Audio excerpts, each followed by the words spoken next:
right, so I want to start with a confession. When Byron Tau came up through Politico, I was part of his mentorship program, and I do want to say, for the record, that I'm fairly certain he needed a lot less than the program assumed that he did. Uh, Byron, you were, and I really do mean this as I've thought about this show, one of the most confident young reporters I have ever been around. You just seemed to know you could get whatever you needed, and if you couldn't get it directly, you had that journalism skill to just talk your way around it until you did. You were young, you were brash, you were funny, and with Jennifer Epstein, you guys used to bicker in a way that was genuinely one of the most enjoyable things to watch in a newsroom. It was fast, it was sharp, and you two on the Politico White House team really got what you needed. I watched you go from that from that Politico desk to a Pulitzer Prize, and I've been waiting to have this conversation for a long time. So let's do it. Great to be here, and thanks for that introduction. So take me back to the beginning, Byron. Before Politico and before the Obama beat, how did you become a reporter? That's a good question. I'd always been interested in history and American politics and American government, and I had always been a very strong writer, and I had always been uncertain exactly what I wanted to do with that mix of skills. And so I went to McGill University in Canada, and I studied American history actually at a Canadian university. But kind of in that time, I fell into journalism. I wrote for the McGill newspaper, and that's really when I got the bug. There was something really fun and visceral and immediate about writing something, putting it out to an audience in a very short period of time, and then getting immediate feedback. Right? People would say, "I saw your column. I saw your news report." Those weren't always, they didn't always like what they saw, but they saw it, and so I think that's really when I kind of got the bug. I graduated in 2008, which was a great time to graduate from college. There was a sort of a global financial crisis on, and separately, a lot of the problems in the newspaper business were coming to a head. Sort of unrelated to the financial crisis, but maybe also fueled in part by it. And so, I kind of moved to Washington on a whim. I had an internship with my hometown member of Congress, which I thought was a good way to get me into the city and to see what it was like. But I had a great difficulty finding a job in anything, whether that was policy, politics, journalism. So I ended up waiting tables at the Cheesecake Factory on Wisconsin Avenue for almost 2 years while I went and got a master's degree in journalism. I got some breaks along the way. I got an internship at Roll Call, which was really sort of my first entry level into journalism, and it was awesome. I worked at the New Republic magazine as an intern doing web production, and I worked at the National Journal's hotline also as an intern, and that was kind of a great set of training along with my master's degree, and I eventually got that job at Politico that you referred to. Let me back up first. Who taught you first? Who do you point to as sort of the person, or if there is a person, that sort of propelled you into journalism? So, I mean, I think that working at the student newspaper is, in many ways, all the training that I really needed to at least get going. Obviously there were important mentors and there were important editors. Uh, Debbie Bruno, who hired me at Roll Call, was a really important early influence. A lot of the staff at the National Journal's hotline taught me a ton about politics. And then when I first got to Politico, I worked under Ben Smith, who's now the editor of Semaphore and started up the news operation at BuzzFeed, and he taught me a ton. So there were a lot of early mentors, but I would say that like the laboratory of journalism that I learned in kind of a sink or swim way was the newsroom of the McGill Tribune. Mm. Let's plumb the Ben Smith thing for 1 second because that's fascinating. You're his assistant as Politico is on the ascent. It's a very specific kind of education, I'm sure, working for Ben. What did you learn from being that close to the way that he works?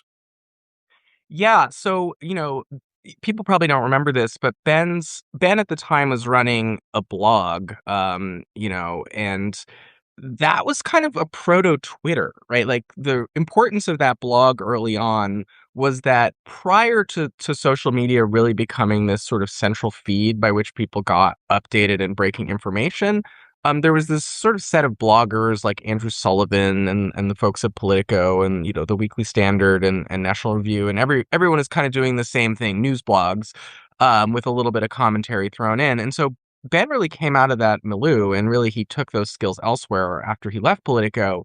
But it really taught me to be fast, to be able to monitor a ton of information, to really delve into a wide variety of topics and like really quickly at that. And then to also, interact with sources. He was very generous. He would often include me on communications with who he was talking to. I got to see how he dealt with them, how he avoided, kind of getting spun, and how he pushed back. And so that was a really, really good education too. Just being able to see a well-regarded, established reporter kind of in his prime, and how he managed things, how he managed sources, how he managed his information flow. Really valuable education. So we would cross paths, me and you, and start to work together on the Obama beat in 2012. You're obviously very young in that period, and we were in a room full of some of the best political reporters in the country at that point in time, who are now, staffing and leading newsrooms nationwide, from Maggie Haberman to Jay Mart, Josh Gerstein, Ken Vogel, Alex Burns. I could name a long, long list of our former colleagues. But what was that like? What did you learn from being in that cohort of journalists at that stage of your career and them at their stages of their careers? Yeah, so, Politico at the time, as you know, was something a little bit more like a startup than an established, mature news organization. And it was also trying to correct for what it thought was like a lot of the sins of Washington journalism, like just being too slow and just not on top of things and not edgy enough and not writing with enough voice. And so I think that was a really really great education in a lot of ways. It taught me the fundamentals of what was emerging as the kind of digital journalism pace, which was more like a wire service or like, being on social media 24/7 than it was the traditional newspaper rhythm. And so, that was really important for my education. And just a lot of those people were really, really sharp, were really smart, were super motivated. And, they taught me a ton about sourcing, about how political stories get written. And it was just a generally a fun place to be. Thinking back, there were a ton of young people in that newsroom, and we were out a lot of nights, at that bar that kind of looks like the Jetsons around the corner, the Continental. People were very generous. They'd bring you to events around town. A lot of, there's just a lot of things happening in Washington. And, it was once a week that someone would say, "Hey, I got invited to, this trade association event. I think there'll be sources and food and drinks." And for a young reporter, that's, magic to your ears. I want to ask you something directly, and I want you to be honest with me as we move into this next segment here on mentorship. I knew you through the mentorship program at Politico in those early days. What did you take from that, if anything? What stuck? Yeah. So, at the time, that mentorship program kind of came out of like a little mini scandal that Politico had, where one reporter, I don't, I would hesitate to call it true plagiarism, but really kind of, maybe stole some ideas from the New York Times without much credit, and was ultimately, unfortunately, fired. And so I think there was a thought at the time at Politico that like, oh, well, maybe we put a lot of young people in positions of responsibility without really giving them the foundational skills that they need to succeed in this job. And that was true. And like looking back, I really could have benefited from, having a lot of older reporters take a more structured and holistic view towards my development as a reporter, but it also kind of contradicted the Politico self-made mythos almost, right? Like there was kind of a view inside Politico that like, oh, you eat what you kill, and you got to go out there and be aggressive. And so I kind of had contradictory impulses. On the one hand, I was like, yeah, maybe I do have something to learn. On the other hand, I was like, maybe I don't have anything to learn. Maybe I just got to go out there. And so unfortunately, I think those are bad impulses. Like I really probably should have sought you out and other reporters out more. But at the time, I kind of had a stubborn streak in me. I kind of prided myself on my ability to learn things without help. I'm like a self-taught guitarist, and I used to pride myself in saying, I didn't really ever take lessons in anything as a kid. I just kind of figured it out. Like, I figured out how to ski, and I figured out how to play the guitar. And, that was kind of just my milieu at the time, which again, not healthy. Like, in hindsight, there's a lot of things to learn.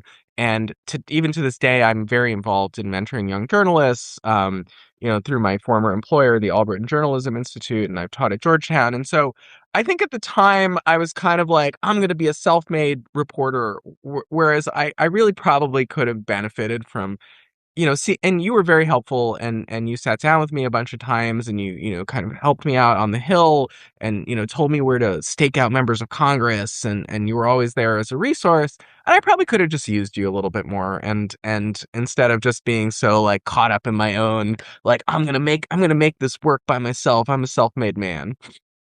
I'm still going to take the smallest bit of credit for your Pulitzer Prize because, yeah, man. I remember just trying, and I think I learned something about mentorship as well. Because sometimes you just have to step back and let someone like Byron Tau be Byron Tau. And oh my God, that is, you just explained exactly what makes you into a journalist, and that drive to just get what you need, even if people aren't going to give it to you, is literally what a journalist is. It seems like you've always been that kind of a person.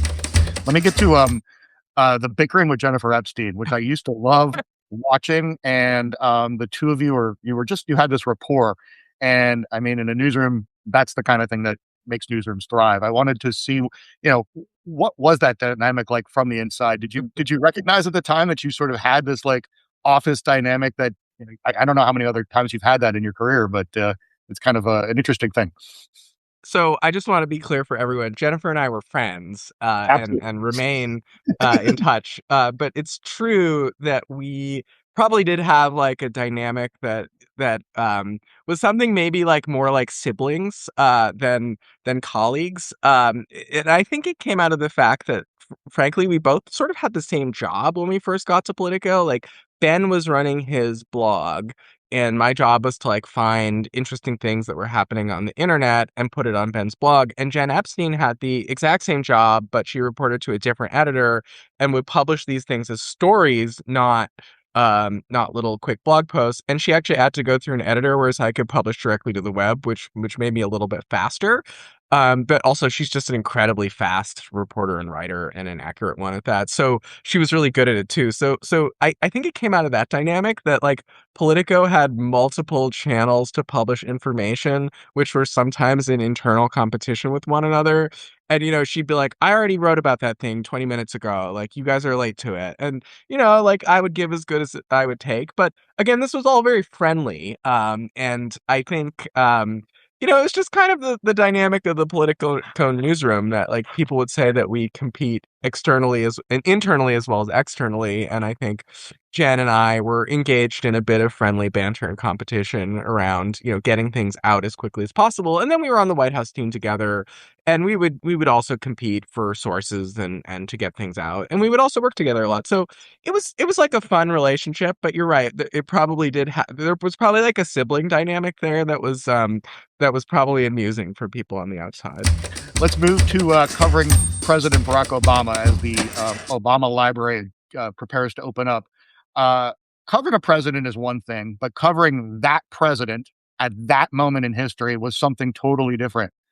When you were on the beat, did you understand what you were inside of, or did that only become clearer later?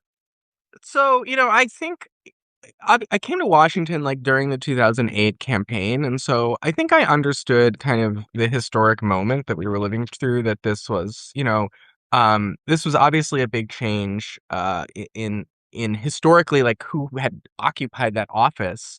But at the same time, the other thing was, as much as Obama ran on hope and change, like, ultimately it was a very like small c conservative presidency, right? That he was did not represent some sort of radical break from his predecessors, but was in fact like just interested in continuing in the tradition of sort of center left governance. And so it was kind of this dynamic where Obama presented himself very publicly as, I'm the face of a new America, and I'm hope and I'm change. But at the same time, he actually had a small c conservative sensibility, which is like, well, I don't want to change things too fast. And you saw this a lot in his, his policy, his approach to policy, where he's very deliberative. Many people said deliberative to a fault. But so there was that tension, I think. I don't know that I fully recognized it at the time, but it didn't seem like I was living through historic events, I guess. It just seemed like a normal evolution of American politics, especially what would happen, Mm. later. The crowds, though, and the history, as you just said, were I mean, there was a phenomenon there. There was a feeling in the room and in the country. Um, did you have any trouble maintaining critical distance in that moment, covering something that big? Did you ever lose it? And did you notice other people around you losing it? I don't think so. I think maybe during the 2008 campaign, there was a lot more of this where some of the reporters covering Obama, and I think there's a famous story about this, probably crossed the line a little bit away from objective journalism and more into to being kind of moved by the moment. I don't really think I struggled with that. I saw it as a job. And at the end of the day, I was there to do that job. I wasn't, and that job involved covering the president critically often. So, I think more of what went to my head is that as like a 26 or 27-year-old, you get to go to the White House briefing room. I got to take a few trips. I don't think I got on Air Force One at Politico, but maybe I did. But I definitely took some trips on Air Force Two, and just having that kind of entree into the highest levels of American politics. And like, keep in mind, this was basically my first real reporting job was covering the White House. So that part of it definitely got to my head more than Obama as a personality. And it was wild, and it was like fun to be able to put on Facebook and make everyone you went to high school with jealous that you were on this trip with the president. So that part of it was a head trip for me more than the kind of being enraptured by Obama as a cult of personality or something like that. What, if anything, did Obama teach you about how power works? How, not the policies, but the power, the way he used the room, used language, used silence. What did you learn about watching that up close? Yeah, I mean, I guess two things. One is that I think Obama was a very good and commanding presence. He was good at getting attention.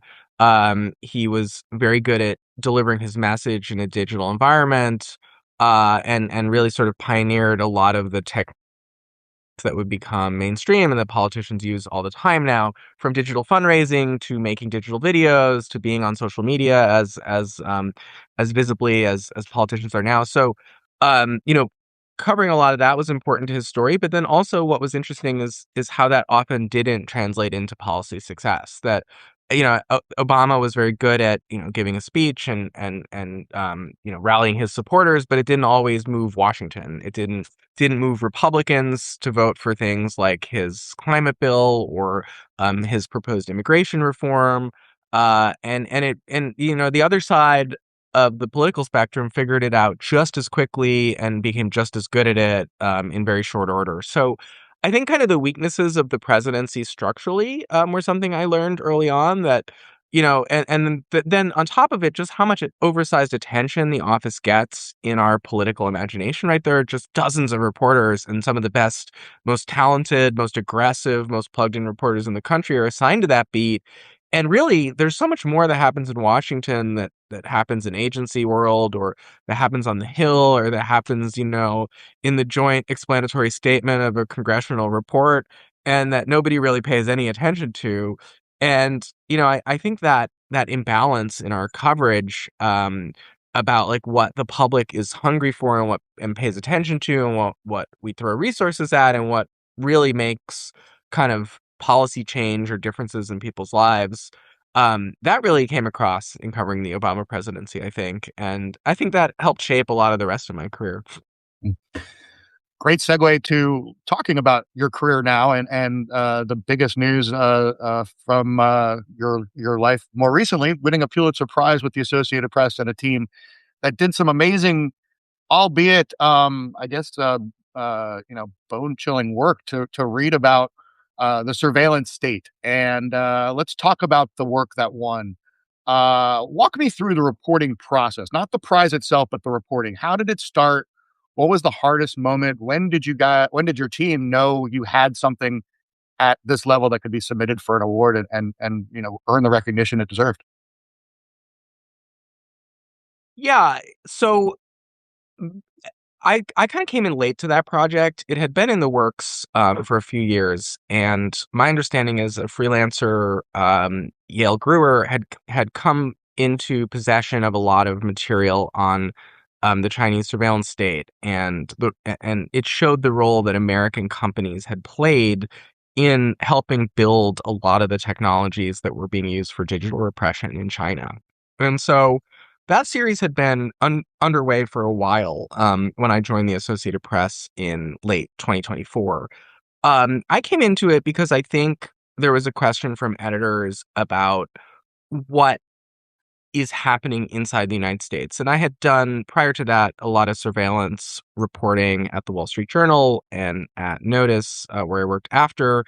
And so I had a lot of expertise in that. And so they paired me with another colleague, Grants Burke, who also has a lot of experience in reporting on surveillance and also is something of an AI and Silicon Valley expert.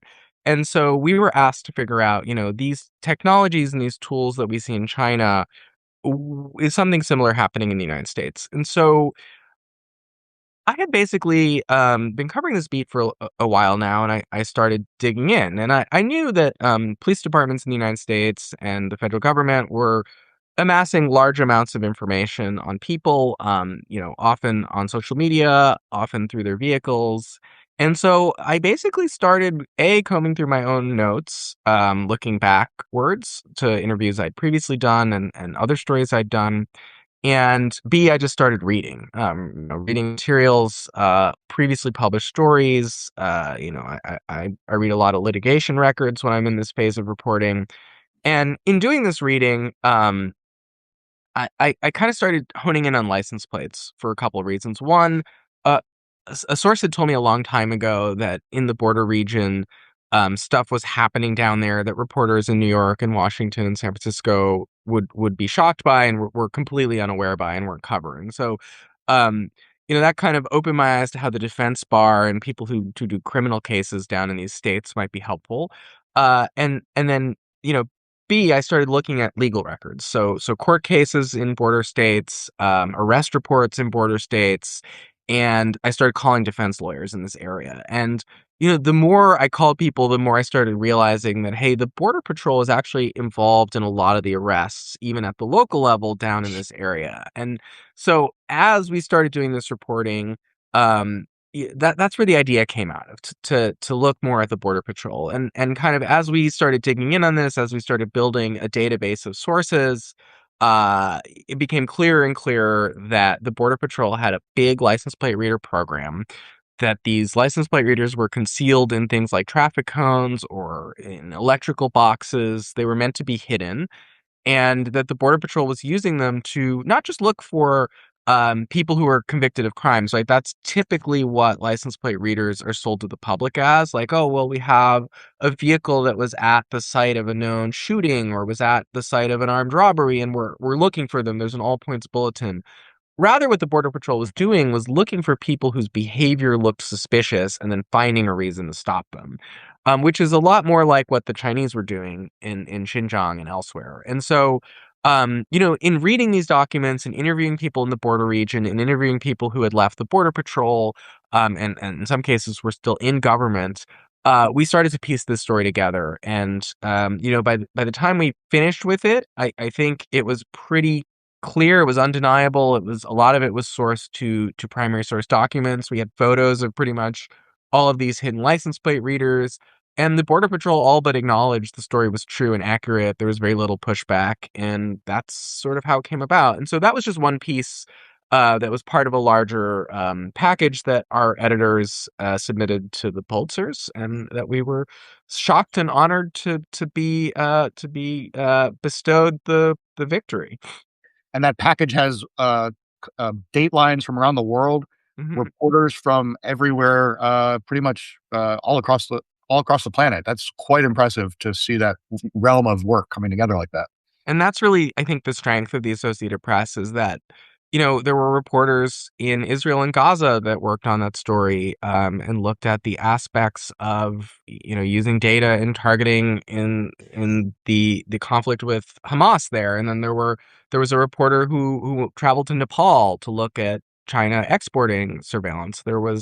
Um, we looked at transnational repression and how someone living in Texas could still feel the long arm of the Chinese state. And then, of course, my colleague in China, Dave Kang, did a lot of reporting there. And then we did reporting in the border region of Arizona, Texas, and California. And so, that ability to tap resources around the globe and to send reporters and photographers and videographers into many, many places is really the best part of working at a global news organization like the AP. And it's really what we bring as a strength. On that story that you wrote, or the main one that you're on, was there a moment when you thought it wasn't going to hold together? I don't think so. I mean, I think very early on, just being given kind of vague directions to look at, what's happening in America, sometimes you end up with some false starts. But once we figured out that the Border Patrol was doing this, the reporting just kept making it stronger and stronger, and we just kept getting more and more. The one part that was really, really challenging was finding people who were impacted by this, right? Because it's one thing to say, oh, there's this program.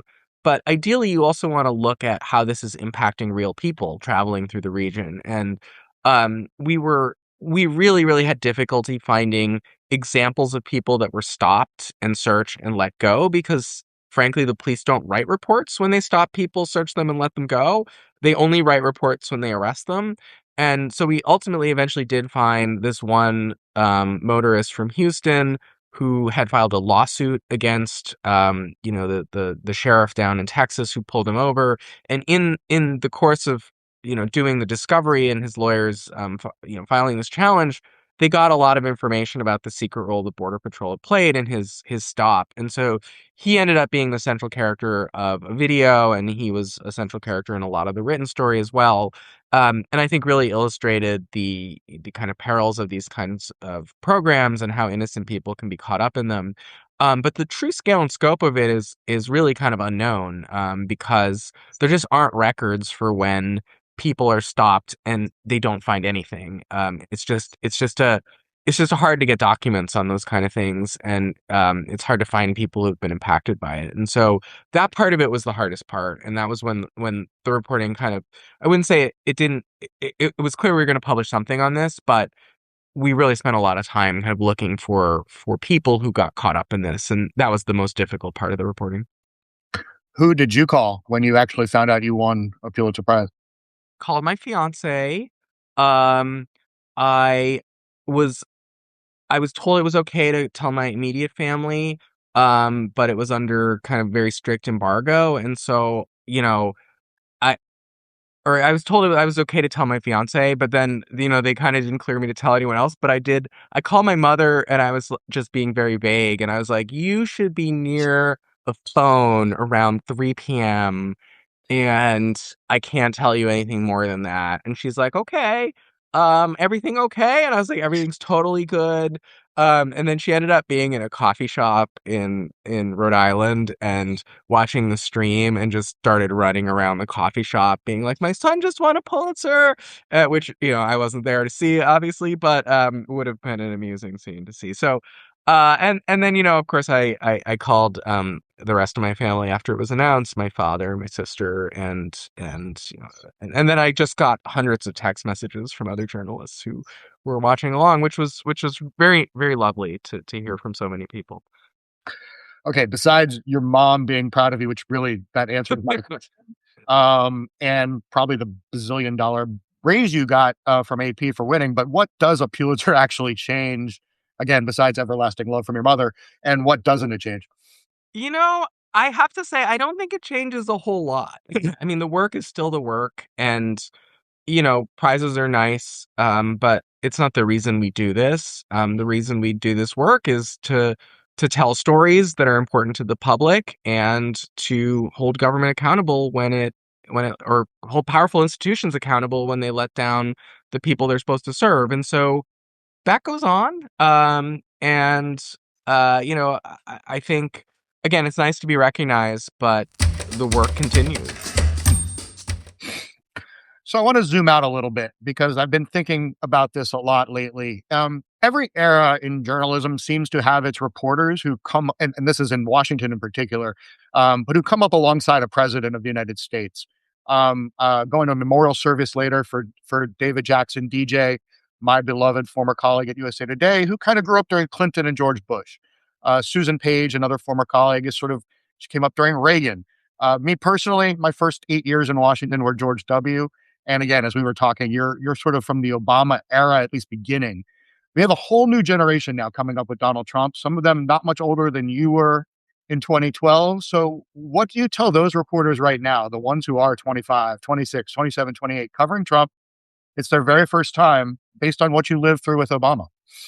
Well, first I tell them one day you too will get old and your back will start to hurt. So, don't count on that as a, don't count on eternal youth. No, it's a good question. I mean, I think every presidency has its own challenges and lessons. I think, as we were talking about, the Obama years were sort of, as much as he tried to portray himself as kind of a fundamental break, that he actually had, again, small c conservative impulses. Whereas I think a lot of the people who have known nothing other than Trump and the Biden era have really known a country that's been in a great deal of sort of constant crisis in a lot of ways, from the COVID-19 pandemic through today, that they almost don't know a more normal period in American history. And those of us who have covered the Bush years or the Clinton years or the Obama years sort of knew government functioning a little bit differently and knew Washington functioning a little bit differently. And I think there are advantages and disadvantages to that, right? Like you this is the new normal in a lot of ways, and I think it will stay the new normal. But also not having kind of the long-term understanding of just how different this era is from past eras. I think history is important. And so I guess I'd say, to ground your coverage in understanding a little bit of the history and how different this political era is than previous ones. They're almost opposites, Obama and Trump, and how they relate to the press. So, and I guess, what do you think that difference does to the reporters covering them? What does it do to their journalism when you have an antagonistic president? I mean, don't get me wrong, Obama was very antagonistic and went after journalists too, but they have been opposite, at least in how we publicly perceive them. Yeah, I was gonna say, actually, I think that, early in the Obama years, I remember reporters being kind of shocked at how aggressive the Obama people were. Now, of course, they did a lot of this privately. They didn't go on social media. I mean, maybe sometimes they did, but most of the time they didn't go on social media and put you on blast. They would just kind of complain and they'd whine and they'd call you into offices and tell you your story was wrong. But I do think that fundamental hostility towards being covered, I think Trump obviously has a different venue by which to make those complaints, but I'm not sure it's as different as it seems. And I think in general, there's a much longer term trend, probably dating all the way back to Watergate, of presidential communications people just not liking the way the press covered them. And I think certainly that happened in Clinton and Reagan. And so this may be more of a continuation of a longer running trend just getting dialed up, more than some fundamental break. Um, but yeah, I mean, it's just a really difficult media environment to operate in. And, I think there, I think reporters overuse the word unprecedented, but we are living in really unprecedented and difficult times to do reporting on the federal government and on political actors in the system. And yet reporters still seem to find ways to tell those stories and do them. So I ultimately have faith that the profession will just continue to find ways around the roadblocks and continue to tell good stories. Byron Tau, this is exactly what I had hoped it would be. Thank you. But before I let you go, one more thing we're doing now on the show. It's called Current Events. Every guest gets to quiz me on one question from the week's news, knowing full well that I have been kind of in the dark, just reading the good old fashioned Washington Post print edition. And I'll be honest with you, I am not doing well. I am down I'm losing. Guests lead 2-0. Seth Kaplan got me on the first one, and Needson got me on the second. What do you got, Byron? All right, I'm going to give you something that I think should have been in the print Washington Post sometime recently, but I'd like you to name the 3 current council members who are running to replace Muriel Bowser as mayor of Washington, D.C. Oh boy, Janice, who is my district representative. I will accept Janice as the correct answer. I'll actually accept the leading 2, and if you can throw in the third, that's just a bonus. Oh my God. His name is OJ. Not OJ. Oh gosh, I'm gonna go. I'm losing on this one. Phil Mendelssohn's not running. It's not Bill Mendelsohn. Man, yeah, I'm in trouble. I'm going down.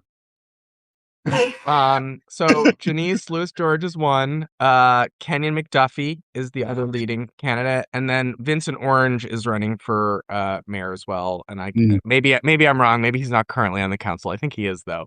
But he's a former council member anyway. So those are the 3. I figured I'd throw a since you mentioned the Post, I figured I'd throw a local politics question at you. That was awesome. And I was going with McDuffie because of, and I said, OJ McDuffie, Miami Dolphins wide receiver was where my head went on that one. Wow. Well, Byron, thank you again so much. The guests are winning now 3-0, and they're blitzing me. Thanks so much for joining me on the Love Journalism Show. Thanks so much for having me. And that's the way it is.